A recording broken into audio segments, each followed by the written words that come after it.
בואו נגיד בוקר טוב, לילה טוב לאבירם בן שושן. טוב, בוקר טוב אצלכם. לילה טוב, מה שלומך?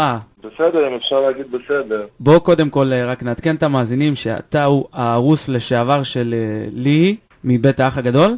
אכן, אתה מאשר? נכון, הארוס שלי לשעבר. ואיך זה מרגיש לך שבעצם מישהי נפרדה ממך, הארוסה שלך נפרדה ממך מול כל מדינת ישראל?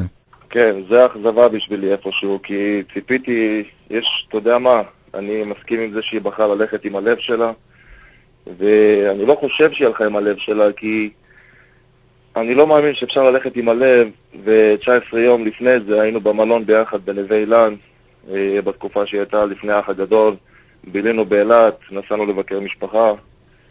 אני לא מאמין שאפשר ללכת עם הלב כל כך מהר, והלוואי שאפשר ללכת עם הלב כל כך מהר, אבל קשה לי להאמין. אתה מבין, אחרי שהוריד את הטבעת, עדיין רציתי להאמין שזה רק בשביל הרייטינג. אוקיי. ונוכחתי לדעת שטעיתי. אני ולי, אתה יודע, היינו ביחד, אני יוצאת אותה מהבית, אספתי אותה לדייט הראשון, בגיל 19. אבירם, מה אני אגיד לך? בוא נגיד, והיום אתה מקבל טלפון מהאח הגדול, והוא אומר לך, אבירם, אני רוצה שאתה תיכנס לבית האח ל-24 שעות. מה אתה עושה? אם יצרו איתי קשר, כן, אני אכנס לבית האח הגדול, אין לי בעיה. אני אכנס בלי שום כעס, בשיא הכנות אני אכנס לשם, אני הייתי מסתכל על לי בעיניים, והייתי אומר לה רק דבר אחד, למה לא אמרת לי לפני, למה בחרת בצורה הזאת להיפרד ממני? לא הצליחה לעשות את זה, יש הרבה צורות, יכלנו לפתור את זה לפני. אם מי שומעת אותי כרגע, אני הייתי אומר לה, לי, אני מאוד אוהב אותך, אני עדיין אוהב אותך. לא סתם בחרתי בך להיות אשתי לעתיד. ציפיתי שנלך עם זה עד הסוף, ולצערי, לא עמדת בזה 19 יום, ובחרת ללכת בכיוון אחר, ולצערי, לפועל זה לא יצא. בסך הכל אני הייתי לוקח את הטבעת, נפרד ממנה בצורה יפה, אין לי מה לכעוס עליה, אני מאוכזב, אני מאוד מאוכזב בנושא הזה.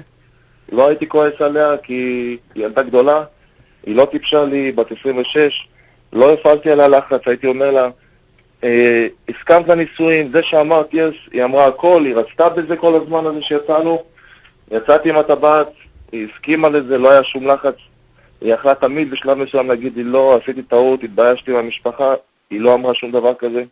תמיד דיברנו על נושא החתונה, והייתי אומר לה, חבל מאוד שהיא עשה, כי לבנות לוקח הרבה שנים, ולהרוס לוקח בדיוק שנייה. וזה מה שהיא עשתה. היא בחרה להרוס משהו, מערכת יחסים, שקשה מאוד להשיג אותה, וקשה להתחיל אותה, כי זה דבר שנבנה, גדלנו ביחד אני והיא. אני הכרתי אותה ביום הראשון שאספתי אותה, זה היה... אספתי ילדה בת 19. היום אני בן 30, היום היא בת 26, וזה לא קל, זה ממש לא קל. הייתי נותן לה נשיקה, נותן לה חיבוק, ומאחל לה בהצלחה בהמשך התוכנית, שתמשיך, שתיקח גם את המיליון, ושתצליח עם זה, שהיא בחרה בדרך הזאת, היא הציגה את עצמה לא כל כך טוב בעיניי, יש לי משפחה, יש לי המון חברים, יש לי הרבה אנשים בארץ שמכירים אותי, זה גם פגע בי בלוס אנג'לס, אנשים ניגשים אליי בלוס אנג'לס ואומרים לי, אנחנו לא מאמינים למה שקרה, אנשים שמכירים אותנו, אני חשבתי שזה רק יפגע בארץ, ולצערי, זה גם הגיע לאמריקה. גם בלוס אנג'לס מכירים אותנו בתור בני זוג, ואנשים באו למסיבת האירוסים שלנו, ואנשים חגגו איתנו במסיבת האירוסים, והאכלו לנו, ודיברנו כבר על החתונה והכל, ולצערי הרב, זה מה שקרה.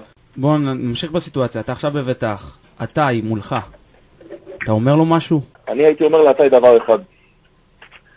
אני הייתי אומר לה, אתה, אם אני יודע שמישהי מעורפת, שמבחינתי מעורפת זה אישה נשואה, לא כל, כאילו, לא הייתי עושה דבר כזה, גם אתה בשידור חי, גם אתה לוקח אישה שיש לה טבעת על היד, כאילו, חסר בחורות שם, חסר, אי אפשר לחכות.